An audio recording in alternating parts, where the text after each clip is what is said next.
Yung mga idol, musta? Mandrake mga sports, tibing nga pala. Ating pag-usapan, Barangay Nibra, nakakagulat na balita at si G. Perez, ito pala ang dahilan kung bakit natalo. Pero bago nga yan, kung bago pala sa aking channel, huwag mong kalimutan mag-subscribe at i-click ang notification bell para like kang updated sa ating dito sa upload natin. So pagamat nakakatapos lang nga lang po ang naging laban ng ating Barangay Nibra at SMB mga idol sa Game 6, akala na nga rin na matapos nga ang SMB ang series dahil nag-i-impact na nga sa bawat laro ang nasabing player na si Scotty at Japet Aguilar opening quarter. Grabing laban nga ang naging performance ng SMB sa pangunguna na nga yan ni CJ Perez at Abay Junmar Pajardo. Talagang lamang na nga rin ang kupunan ng SMB sa first up to third quarter.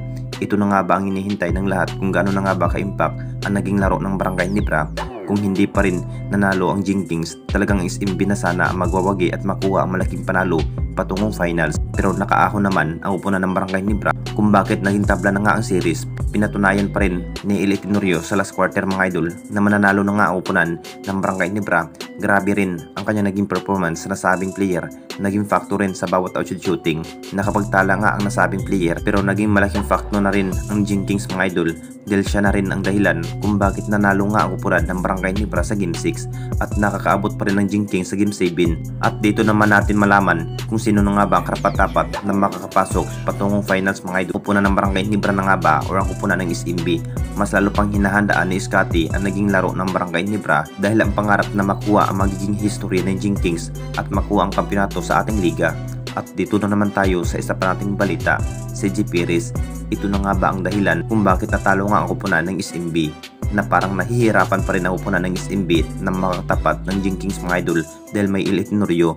Ini-expect mga rin ang lahat na makuha nga ang malaking panalo ng SMB laban nga sa upunan ng Barangay Nibra. Pero may isang laban na nga rin sa semis mga idol sa Game 7. Kung titignan nating lahat mga idol, jackpot sana ang upunan ng Barangay Nibra kung tinalo agad ang upunan ng SMB. Pero hindi pa rin 100% na matalo nga ang upunan ng SMB dahil hindi pa rin madaling talunin ang upunan ng SMB mga idol.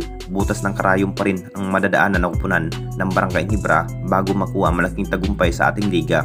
Kung sakaling matalo pa rin ang upunan ng Barangay Nibra, Game 7 mga idol, masasabing ang SMB na nga ang makakapasok sa finals at inamin pa rin ni CJ Perez kung bakit sila natalo sa Game 6. Masasabing nagpababaya pa rin ang upunan ng SMB sa fourth quarter at hindi na rin maulit na mangyari na matalo pa rin ang upunan ng SMB sa Game 7. Masasabing kumpiyansa pa rin ang nasabing player na si CJ Perez mga idol na tatalunin ang upunan ng Barangay Nibra sa Game 7. Ito na rin ang hinihintay ng lahat kung sino na nga ba ang magwawagi at makakapasok sa finals.